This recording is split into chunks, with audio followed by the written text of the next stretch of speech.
President Tinubu assures safe return of abducted pupils. On the foreign scene, President Ramaphosa warns against xenophobic violence. 188 die, 1,500 injured in Venezuela earthquake. And in sport, 3 African teams reach World Cup round of 32. Glad to have you join us. This is the news update at 12 on Dominion Television, Ibadan. I'm Oluwayemi Adelakun. President Bola Tinubu has assured residents of your state that pupils and teachers abducted from 3 primary schools in Norire local government area will be rescued unharmed. Represented by the Secretary to the Government of the Federation, Senator George Akume, at the reopening of the hotel in Ibadan, the President said that the federal government is deploying all available measures, including international cooperation to secure the victims' release. He added that security has been strengthened through improved intelligence, inter-agency collaboration, and community support. Tinubu also urged Nigerians, traditional rulers and religious leaders to provide credible information to security agencies, stressing that peace and security remain vital to economic growth and sustainable development.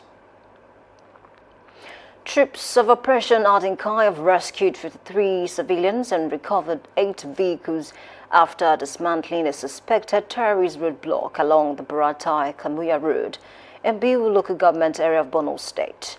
The Nigerian Army said the operation followed surveillance that detected the insurgent activities. A quick reaction force pursued the fleeing terrorists and engaged them in a firefight, forcing them to abandon the roadblock before troops secured the area.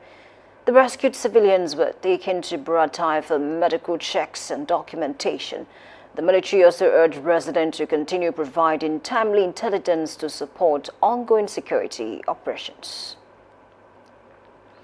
The proposed state police bill has gained broad support across Nigeria and now awaits approval from at least 24 of the 36 state houses of assembly before it can be transmitted to President Bola Tinubu for assent. Supporters say the creation of state police will strengthen security by improving local intelligence and enabling faster responses to terrorism, banditry, and kidnapping.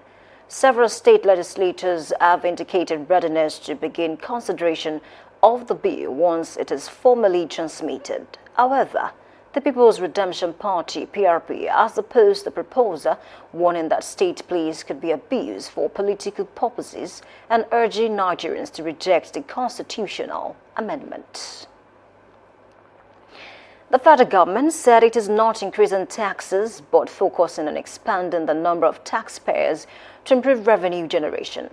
The Minister of Finance and Coordinating Minister of the Economy, Taiwo Oyedele, stated this in Abuja while receiving a delegation from the Chartered Institute of Taxation of Nigeria, stating that the government's priority is to ensure that eligible Nigerians meet their tax obligations rather than raise tax rates. Oyedele also urged stronger public enlightenment on taxation, stressing the need for fairness in tax administration and improved compliance across the country. The Oyo State Rule of Law Enforcement Authority, in collaboration with OTMA, Amotekun Corps, and the Nigeria Police Force, has cleared illegal transport activities around St. Mary's Cathedral, Kipad, Ibadan. According to the Commissioner for Information, Prince Dr. Oyelade, the operation followed complaints that commercial transport operators had repeatedly occupied the frontage of the cathedral, obstructing access, disrupting worship activities, causing traffic congestion, and posing security concerns. The chairperson of OILA, retired Justice Aderonke Aderemi, warned that the frontage of places of worship must not be turned into illegal motor parks, stressing that the enforcement exercise will be sustained. She also reaffirmed the government's commitment to enforcing laws against illegal parking and unauthorized occupation of public spaces across the state.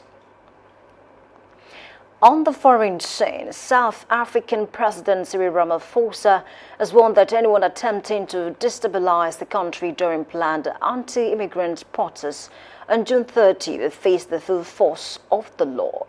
Government officials have stepped up engagement with key stakeholders as they are working to prevent a repeat of previous deadly attacks on foreign nationals. Aid agencies also raised concerns about a growing humanitarian crisis as makeshift camps housing displaced migrants continue to expand in parts of Johannesburg and Durban. South Korea's former First Lady Kim Kyun-hee has been sentenced to 7 years in prison after a court found her guilty of receiving luxury gifts, including jewelry and a Dior handbag, in exchange for political favors.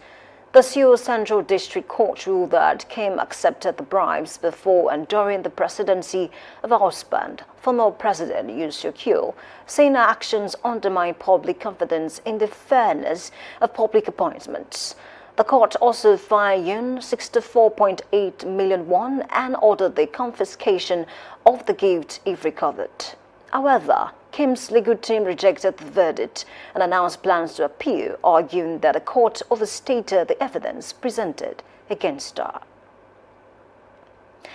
At least 188 people have been killed and more than 1,500 injured after two powerful earthquakes struck Venezuela, causing widespread destruction across the country's northern region.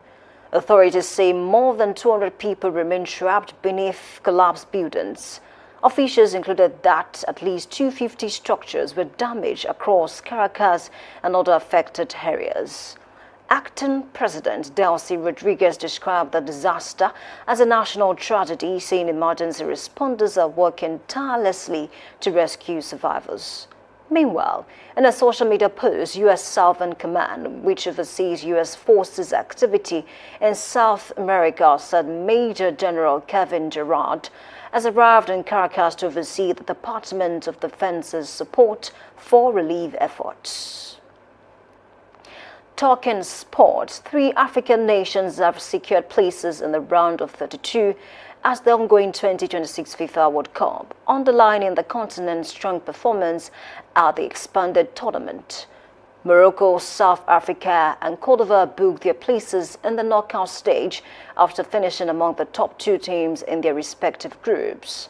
Morocco will now face the Netherlands, South Africa take on Canada, while Cote d'Ivoire waits their next opponent. Meanwhile, Egypt, Ghana, Cape Verde, Algeria, Senegal, and DR Congo remain in contention for qualification ahead of their final group matches under the tournament's expanded format.